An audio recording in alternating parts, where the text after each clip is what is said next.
Hello everyone and welcome back along to the channel. It is time again to have a look back and forward to where we sit in our weekly review of the Lions Tour of New Zealand. Now we've had two matches since our last weekly review, but the Crusaders Lions game, because I had a little spare time after the matchup, I did a full review of that one game after that matchup. So if you haven't seen that, you can go back and check that one out on its own. But today we're going to have just a look at the other match that has gone on since our last week review, which was the Highlanders hosting the Lions back on Tuesday night. This was one hell of a cracker of a matchup. So before we have a look at the Highlanders versus Lions matchup, let's see how your SuperBru picks are going after the 4 rounds of competition so far. The Lions are 2 wins, 2 losses. How are your picks going? The leaderboard looks a little like dice at the top. Lions for life sitting second, and Tommy taking the yellow cap and storming straight up that leaderboard,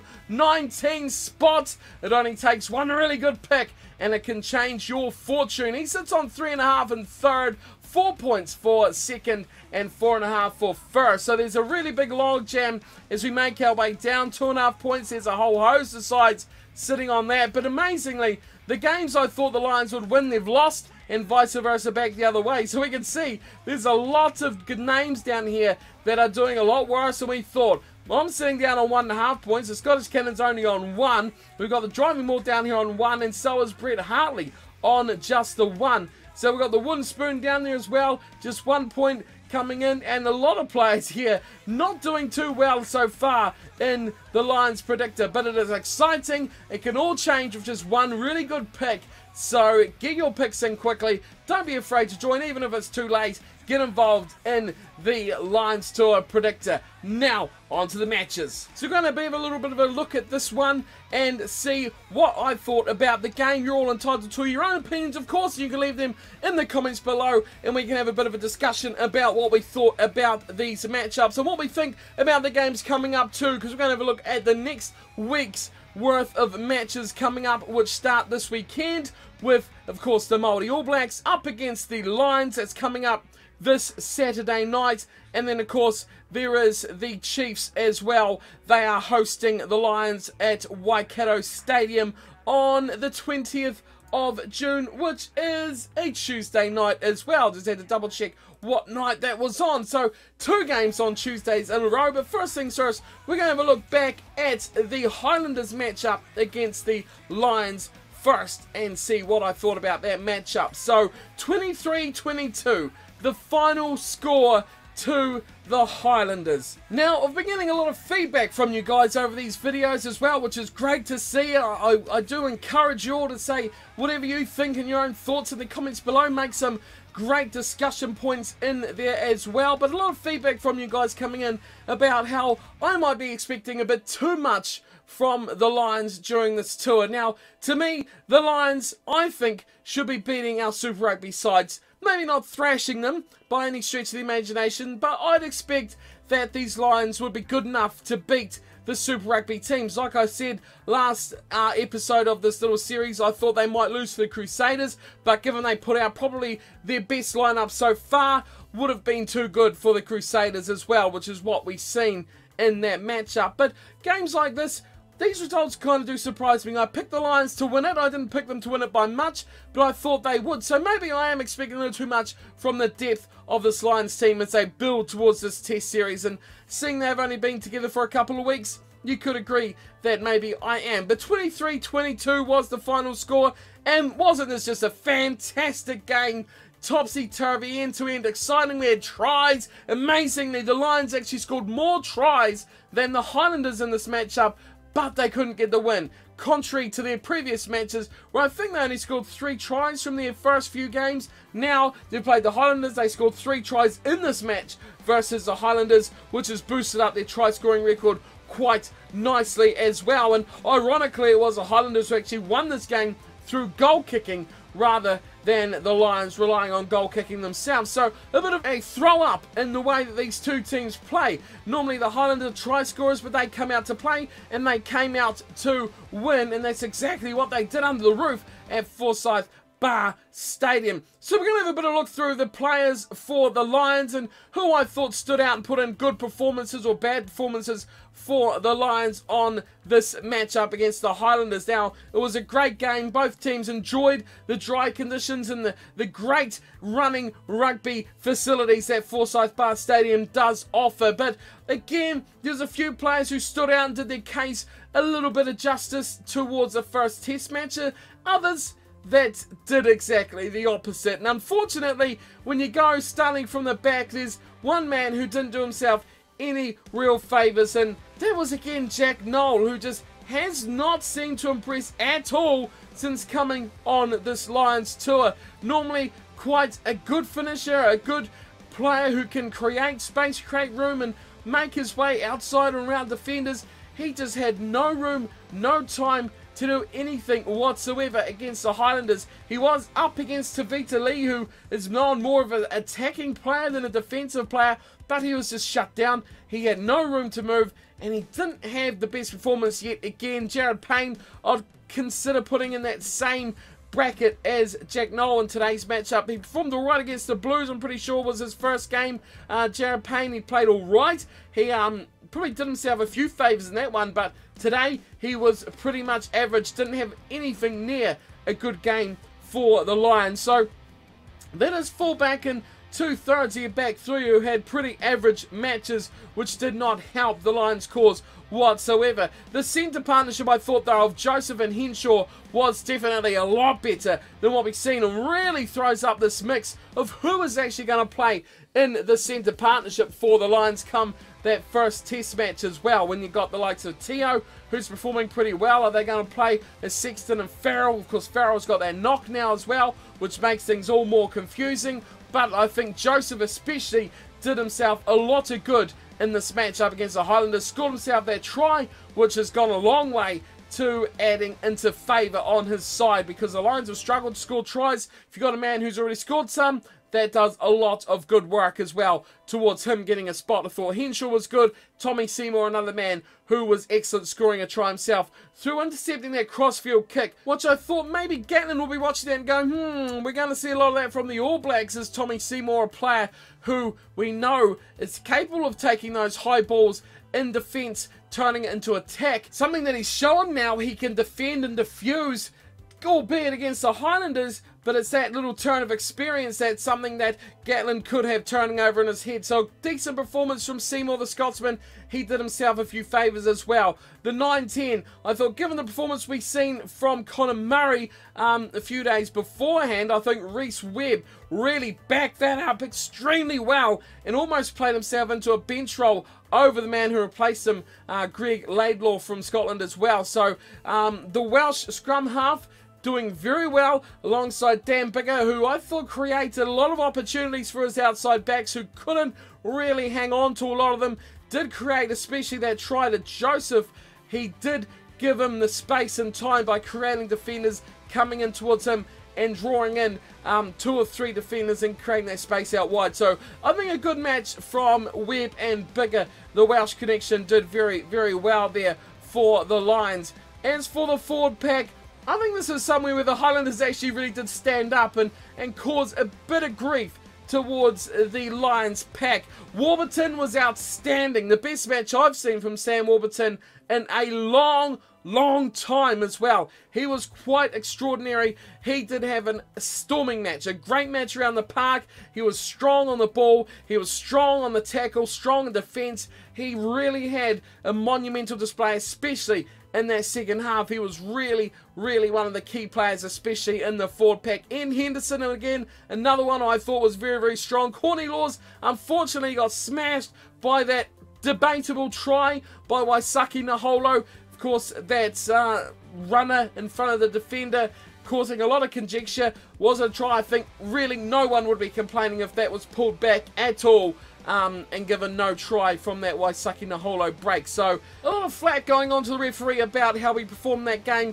We talked about him against the Crusaders. He was a bit harsh against Crusaders. I think it was back the other way here. I think he was probably a lot more allowing to the way the Highlanders played in this matchup and was quite harsh more to the Lions than he was to the Crusaders. So I've seen a lot of things this week about how the referee was harsh towards the Lions against offsides and giving penalties in the scrum to the Highlanders, which shouldn't have gone their way. Again, much like that Crusaders game, so it was flip of the coin really. We've seen both sides, Northern Hemisphere, Southern Hemisphere style of refereeing. Again, the Lions had to adapt, the Crusaders had to adapt. It's given the way that both sides adapt to the different referees. They've got to be quick, they've got to know how it works, and they've got to get on top of it. So the referees, they're going under a lot of pressure, and really, I'm just about the first one to stick the boot into the referees. So it's a struggle for referees to really rule these games that is fair to both sides, because both have such a different style that they're used to. It's easy to criticise a referee, so I'm not really going to go and do that anymore, because given what you criticise them for, it's more due to what style you're used to, rather than the referee actually being bad as such. So, easy for me to criticise the Northern Hemisphere referees, as I'm not used to them, but it's easy for you Northern Hemisphere people and players to criticise the Southern Hemisphere referees, because you're not used to that open style of play that they allow down here. So a lot of things slide for the Northern Hemisphere players that you're not used to, and vice versa the other way. So it's going to come down to who's refereeing this match, and adaptability is going to be such a key word as we head into test matches. So we've covered that a little bit. Referee, yep, he wasn't the greatest in this match either for the Lions, and again, like we talked about in the Crusaders game, he wasn't the greatest for the Crusaders there either. So noticeable for both, but I think it's something that everyone's just going to have to deal with, and we're going to have to go, well, this is how it is. We have to adapt. We have to get used to it, and we have to allow ourselves to play in the referee style rather than expecting the referee to do it for the players, because that is just not going to happen. So we're going to move on with the players here, because Corny Law's got absolutely hammered. A big shoulder right to the mush as well, which has got to be painful. It's got to be sore. There's all the concussion rules now as well. So a bit of sympathy going out to poor old Corny Laws, who really copped a big one there that has ended his matchup. He got replaced by Alan Wynne-Jones in that matchup. So Henderson good in the second row. The front row now. The front row, one man I think has really come here as the youngster Kyle Sinclair. He has put on a great show, a great display from the Lions. This young kid is good. He is great. He is out there. He runs the ball. He has that flair of a big front rower who knows his way around the park. He seems to hold his own in the front row as well. He's just a great all-round player, and I think he's going to be one who we're going to see for a long, long time. He is doing himself no shame, and it's doing some of these old guys in a bit with his ability, his energy, and his general play around the field. I think Kyle Sinclair has been one of those guys who has surprised a lot of New Zealand viewers who haven't seen him before. He has come along quite nicely, and I think he's going to be someone who is going to be a future star for sure in the international game. He has played a great role in all these matches and was a standout from the front row for me for the Lions in this matchup. So I think the Lions had a lot to be pleased about in this matchup. Sure, they lost, but they scored tries. They scored a lot of points. They made a lot of inroads in defence. They enjoyed those great conditions of rugby. We've seen the difference. They weren't in that pouring rain and rubbish conditions where everyone criticised them for only kicking goals. They actually played some good rugby. They scored some great tries. They were a bit hard done by in a few decisions. We'll agree on that. No disagreements there from me. You could easily say Highlanders' tries could have been disallowed. Things could have been different. But again, we have to accept that and just move on, or we're going to be just complaining about referees, one side or the other, every single matchup. Now for the Highlanders, we're going to have a quick look through how these Highlanders played. Of course, what surprised me more so about the Highlanders winning this matchup is that they were missing the Smiths. Aaron and Ben Smith weren't in this game. That, I thought when I seen the teams named, I thought, wow, that's it. Hope of the Highlanders win is out the window, because those are such inspirational leaders, talents. They are really what the Highlanders build their team around. Aaron Smith, he guides his forwards, he commands his forwards, and he directs his backs very, very well. I thought they'd miss him. And just that skill, that calmness, the control that Ben Smith gives from the back is invaluable. But while they didn't have those two, they did have other All Blacks to call on, the likes of Waisake Naholo, Lima Sopoaga, to mention just two who were pretty good as well. Waisake Naholo, I think he was my man of the Highlanders side. He was destructive. Boy, oh boy, I think that's easily one of the best games Waisake Naholo has had in a long time. And boy, the Highlanders fans just love it when Waisake has a great game. Naholo was on song throughout that match. He was a handful, and it always took well more than 1-2 guys to put him to ground. He was key in this matchup. His try, debatable, we've talked about that already, but he took the chance given to him, and you've got to play to the referee's whistle. He took the chance that was given and took the try. Again, you wouldn't argue if it was disallowed. Another man who's missed out on All Black selection but had a storming matchup, and like you say, dropped from the All Blacks, there's always that bit of anger to prove that you are worthy, and that's what Malakai Fekitoa delivered. A great performance, and you saw every time Malakai Fekitoa got the ball, there was no remorse. There was no real, okay, just play the ball. There was passion. There was determination. More than ever, he's a very passionate, determined man already, and you can tell that in his running style, but there was a little bit more from Fekitoa in this matchup versus the Lions. He had that little bit more to give, and he had that little bit more to prove as well. He had a storming matchup. He was a menace. He was a handful again for the Lions defense. You put those two together as well. Fekitoa and Naholo both had outstanding matches as well. We've also got to credit Ty Walden, who played at inside centre, who I don't really rate too much as a player, but he had a solid game. He had big work to do. He had big boots to fill as well, and he had a pretty decent matchup. Didn't do anything spectacular, but he wasn't found out in defence or link-up plays or anything like that. So I've got to credit him for coming in and standing up to that place. Tavita Lee on the left wing. Tavita Lee. He's electric, he's fast, he's young, he's talented. I thought he'd be an All Black by now, but he hasn't progressed much after leaving that under-20 scene. He is very fast, he's very quick, he's very elusive. This season could have been a breakout for Lee, but he hasn't done much after leaving the Blues either, which is a bit of a shame because he was a really big talent. I think Lions fans who haven't seen much of him would have been quite surprised as to what he could offer there. He did carve up on the left wing quite a few times, didn't quite have the finishing, often left his support alone because he was just too quick for players coming in to support him. But he had a good match as well. You can tell by just the running meters he made that he was very dynamic, just about cracking the 3 figures. I think it would have been only the one player to have got that high looking through here. None of the Lions players got even close. So 99 meters made by Tavita Lee made him easily the most destructive player on attack and meters gained from the left winger. He was replaced by Patrick Osborne later on, who again hasn't had the season of last year, but Tavita Lee, another great game, and hopefully a strong Super Rugby finish for Lee as he looks to try and build himself into the player he could have been. Lima Sopoaga,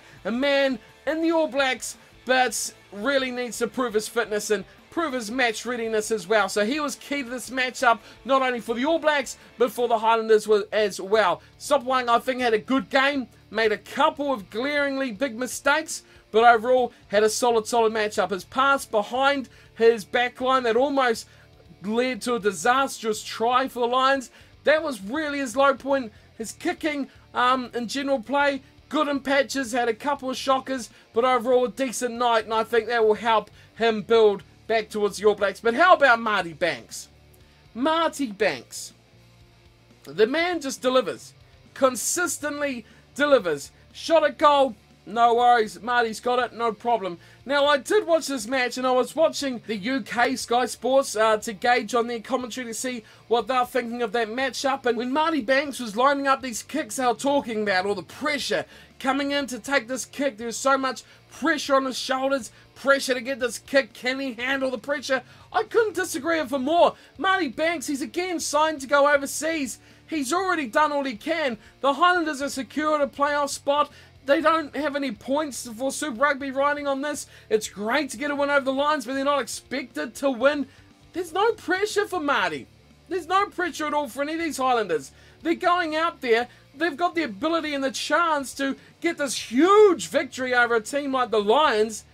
It's all pressure on the Lions. we've talked about it before here. The Lions are in a lose-lose situation. They're playing teams that are capable of beating them, but are teams that they are expected to beat. If they beat them and beat them well, that's what they're expected to do. So you'll criticise what they didn't do well. If they don't beat them, then the hammer goes fully down on them. So it's lose-lose for the Lions. It's win-win for players like Marty Banks, who have no real pressure sitting on them whatsoever. So Banks had no pressure. He's a great goal kicker. He kicked 15 in a row, saying, which everyone's probably heard 100 times. And he slots these kicks for fun. Great cameo from Marty Banks. He is a player you can put all the pressure on, and he will just calmly go about his job. Marty Banks is the man to do the business, and he was the perfect foil to come on late to that matchup as well and lead the team ultimately to that victory. His penalty goal was the difference as well.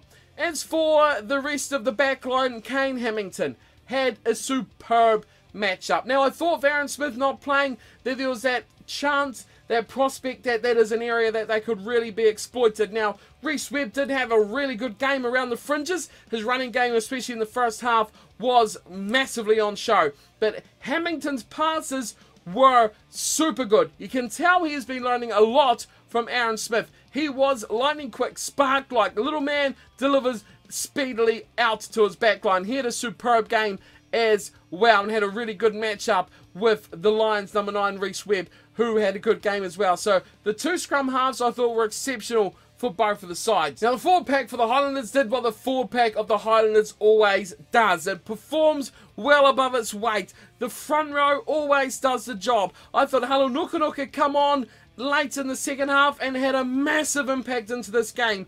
That is where the Highlanders pack actually turned this around and actually did a job and did a number on this Lions forward pack, which surprised me. I thought the Lions would definitely have the edge here, but this Highlanders pack seems to always perform very, very well. I thought the second row was a bit dodgy. Ainley and Hamopo were a bit average. There's probably a weakness in the pack, but the back row, Dylan Hunt especially, was very, very good. Did a very good open siders role throughout that game. Luke Whitelock, Gareth Evans, they are solid as a rock.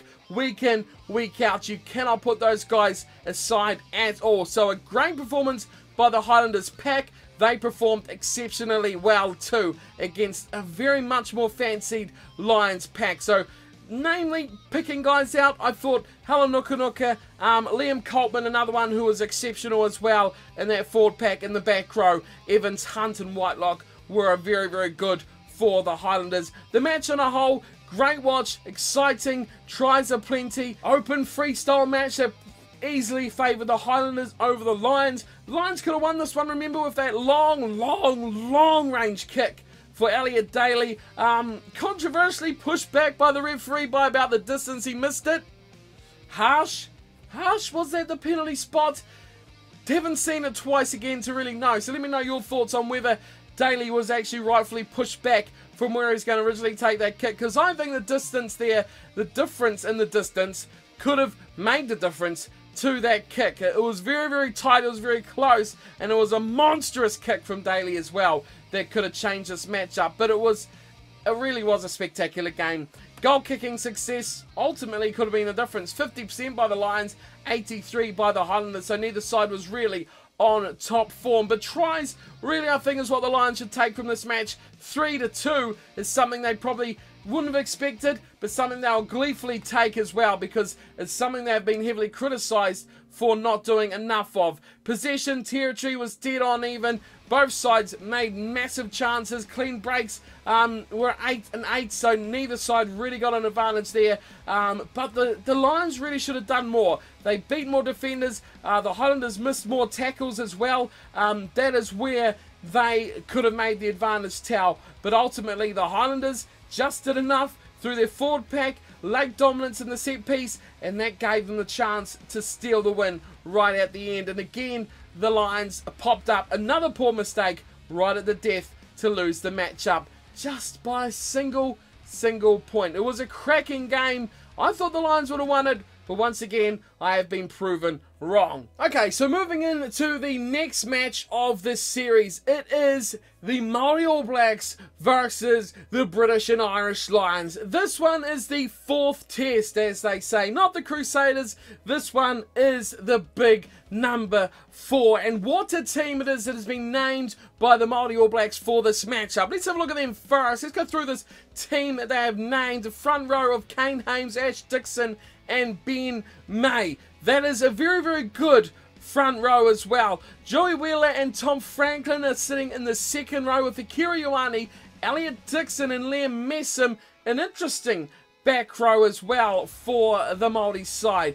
Into the back line, it's Tawera Karbalo, Damien McKenzie, your halves. You've got Charlie Ngātai and Mac Proctor in the midfield. You've got wingers with Rieko Ioane, Nehe Milner-Skudder, and James Lowe at fullback. A very interesting but very, very strong team by the Māori All Blacks here coming into this matchup. So let's dissect this a little bit and see where the Lions make an edge, or where this lineup isn't quite at its peak. Now, there's a few areas that you could find interesting here. The front row, I think, is pretty decent, and you're not going to find anywhere to attack there. But the second row is somewhere that they may find an area of weakness by this Māori side. Joe Wheeler and Tom Franklin, very, very good second rowers at Super Rugby level. Against this Lions team, they may find themselves not tall enough, not big enough, not strong enough to reach that same sort of level. So it's an area I find might be a little bit interesting for the Māori All Blacks to put up against the Lions here.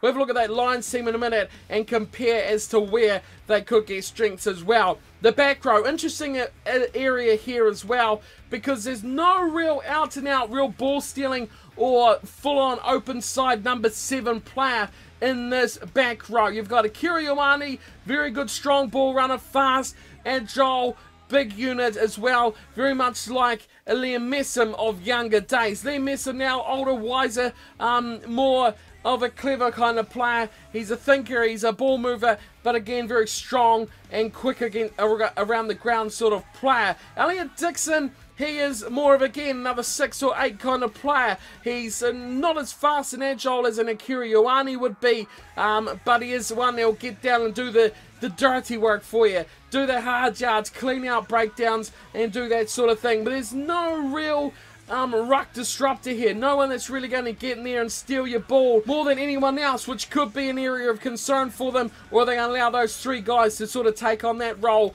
themselves, because they are all very similar types of players at 6, 7, and 8, which is going to be interesting to see how they perform against the Lions. In the halves, though, you've got really an all-black combination here of Tawera Karbalo and Damien McKenzie. Now, the reason McKenzie is here is because number 10 is where the All Blacks see McKenzie being in the future as well. So that's where they'll want to see him later on in the future. They want to see him playing there more often. They want to see how he can compose himself and how much of an impact he has in that number 10 jumper.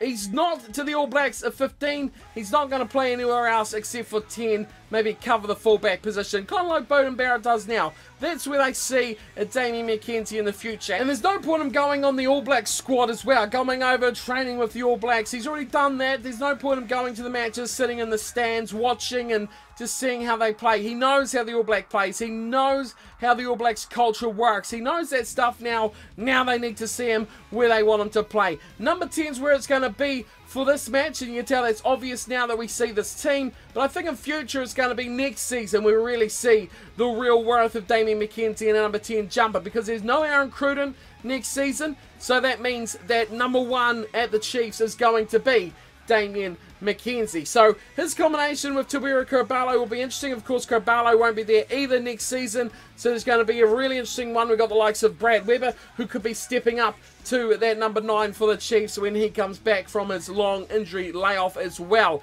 The midfield, Charlie Ngātai, another one who's definitely in All Blacks frame.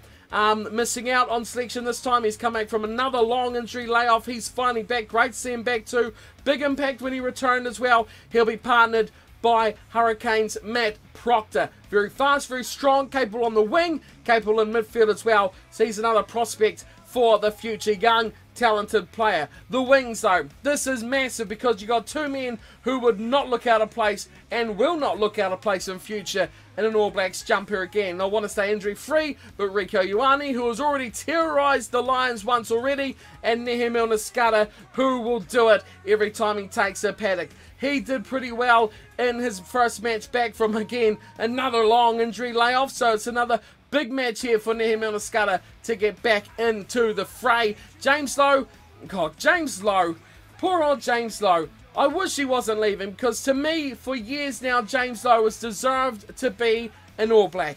He has been so close, so good for so long, yet he has failed to make that big break up to the next level. So I feel really bad for James Lowe. I'm a huge fan of what James Lowe can do, and I think he is a massive part of this team as well, playing at fullback again. He could play on the wing. Nehe Milner-Skudder can cover at 15 as well, so you may see those guys. Matt Proctor, another one, 15. So you may see these guys all swapping around and adapting their roles, getting involved in the matchup every which way. The reserves bench, they got Elliott, Eves, Renata, Price, Pryor, Hall, West and Thompson all sitting on the bench. Couple of debutants here for the New Zealand Māori, which is Rob Thompson and Bryn Hall coming into the team for the first time. But other than that, it's a very, very, very strong looking New Zealand Māori side. Lions can attack the back line. It's hard to really see an area because it is so destructive here. We've already seen Rieko Ioane, like I said, destroy the Lions when he was up against Jack Noel when the Blues played them. That was a no contest there. Another chance here for Rieko Ioane to show his worth to the All Black selectors. It'll be interesting to see how Charlie Ngatai goes, Milner-Skudder and James Lowe as well in the next matchup. But for the Lions, the team that they have selected on the other side of things, again, going for the forward pack, Marco Vunipola, Jamie George and Tide Furlong. A very good front row for the Lions. Now, this is going to be interesting against this Māori pack here to see which one comes out on top, because their second row is Mario Tolje and George Cruz. Now, Mario Tolje has been very impactful since when he's come off the bench for the Lions, and George Cruz was very, very good in his last outing as well. So, like I talked about, will they struggle, the Māori All Black pack, or Type 5 really, against this Type 5 from the Lions? I think that is going to be the key matchup for this game. It's Peter O'Mahony who's captaining the team as well, Sean O'Brien and Toby Faletau. Very good back row as well. This is a very, very good pack by the Lions, and they're going to well and truly test this Māori All Black pack. So that is a matchup I'm waiting to see. O'Mahony, O'Brien and Faletau up against that back row for the Māori All Blacks that is coming from Akira Ioane, Dixon and Liam Messam. So that is key matchups for them. The front row, the second row, and the back row. All of the pack, that is going to be a massive impact. I want to see how good those guys in the Māori All Blacks are going to compare up against this very good looking pack by the Lions. In the back line though, they've gone with the big guns, Connor Murray and Johnny Sexton. Now this is going to be huge. Kerr-Barlow versus Murray. We haven't quite seen the Aaron Smith versus Murray yet. We're not going to see that till the first test. That's going to be the big one. But can Kerr-Barlow cage up the dominant figure that is Connor Murray? So that's going to be a massive, massive matchup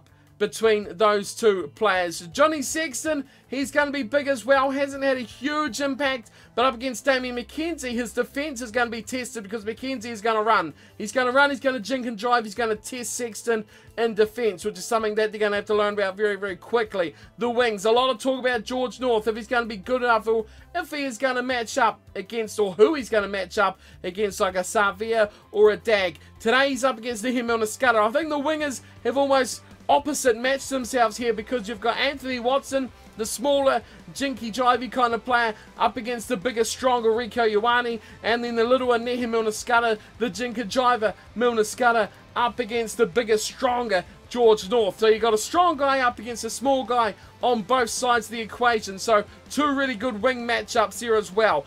In the centres, you've got Teo and Davis. Now, what's interesting here is you've got probably the best performing midfielder in Ben Teo, I think, for the Lions, and you got him up against a player like Charlie Ngatai, who is a really, really clever player. He's a good player, a thinker, good defensively, and kind of that elusive guy on attack as well that is hard to really stop, and he finds holes, he finds gaps, and he runs very, very good lines. So that matchup I'm really, really keen to see as well. This whole game is lining up as a really, really interesting team matchup as well. Fullback, Lee Halfpenny. How is Lee Halfpenny going to line up here? Because now, with, of course, the absence of Stuart Hogg, does Halfpenny line up to be the #1 fullback in this Lions team? He's up against James Lowe man-to-man, but they probably won't see much of each other. Halfpenny, we know, is not a counter-attacking player. James Lowe definitely is. Lee Halfpenny's really going to have to lift his game here. They'll be relying on his goal kicking and all that sort of thing. His positional play to get in the right place at the right time to defuse kick attacks. I don't think you're going to see too much from the Māori. They'll be wanting to just attack. They'll be wanting to run. They're a very flair-based side. They're a very attack-orientated side. They'll want to put the ball in hands and they'll want to run it straight at defences. This is going to be a really, really interesting match because I think it's a very, very strong team by both the Lions and the New Zealand Māori as well, or the Māori All Blacks as they call themselves these days. I don't think I can really pick too much of a winner between these two sides. Even position to position, I think the second row and probably the front row, you might get an advantage to the Lions. The back row is going to be interesting, a strong battle between the two sides. You're probably going to have an advantage to the upsetter. The real open side, you've got O'Mani and O'Brien who could definitely fill that role when you've got a strong runner and a Faletau, whereas the Māori All Blacks have got just 3 out-and-out ball clearers and strong ball runners. So you've got different sort of back rows, but interesting matchups nevertheless. Other than that, it's really man for man, very, very even. And it's really tough to pick a winner out of these two sides. The bench as well, it's tough, it's even, it's really interesting. This is going to be, I think, one of the matchups of the series so far, which is really, really interesting for the series. If you got to pick a winner, you got to pick a winner. It's difficult to pick a winner, but if you got to put it on the line, you got to go one side or the other. You've got to go with the gut instinct. And earlier in the series, I said that the Lions would win this one. I thought they'd be tested, but I thought they'd win. I have changed my mind, and I'm going to go with the New Zealand Māori by 3, which probably means the Lions are going to win, because it seems to be when Conor Murray's playing, the Lions do pick up a win. So, this is a tough call to make, but I've already made my SuperBru pick, which is why I'm sticking with it, which is New Zealand Māori by 3, which is where I'm going to leave that one, because we've been going a very long time already and we want to wrap this one up with still one matchup to go, which is the Chiefs versus the Lions. Now this one isn't played until next Tuesday, which is meaning we don't get teams named from each side until after the Māori All Blacks and Lions matchup. So we're kind of going a bit blind like we were for the Highlanders match, but I do think this is one that the Lions will win, because the Chiefs are going to be completely crippled by player loss. They're going to lose all their Māori All Black players, they're going to lose all the All Black players, they've already got players injured throughout their squad. They are going to be decimated from numbers, so they're going to have a lot of newcomers, they're going to have a lot of fresh faces, a lot of young faces as well, who are going to have to do some real fitting into this team. Are they going to be up to the standard? It's tough to really say that they are, but I'm going to be picking the Lions for this one. Not by too much, but I'll be saying sub 10 points. We'll be looking about 5 or 6 points to the Lions. No game is going to be won by a big margin. Right since the series started, they've all been close. I'm picking another close one, but I think the Lions will get up just due to the fact that the Chiefs are losing so many players, having the Māori All Black matchup just a couple of days before. But after that though, it is just a few days until the first test match. So given that, on the Tuesday, we've got the Chiefs and the Lions. There'll be a big preview to the first test match coming up after that one, as we look forward to test match number 1. All Blacks versus the Lions. Eden Park is a place, and it is going to be one hell of a test match as well. I cannot wait for that opening match. But for today's preview, we're just having a look at those two games. Māori All Blacks to pip the Lions, Lions to pip the Chiefs. Hopefully we'll see some teams named for that Chiefs match, but I think just the sheer numbers they lose will do them too much damage to make back up. So thank you for tuning in and watching. It's been a very deep, insightful view of these upcoming matches and the one just past. A cracking game versus the Highlanders. Hope you've all enjoyed the tour so far. Let me know, of course, as always, your thoughts in the comments below. What you think about the matches coming up and the ones gone by as well. And let me know on who you think is going to win those games. Get involved in the SuperBru picks as well. It's never too late to join in the fun. And I'll see you all around the scene of matches. Of course, follow me on Twitter if you want to get involved with all the banter going on around match time. And I'll see you all wherever we may end up. Until then, thanks for watching. And as always, take care.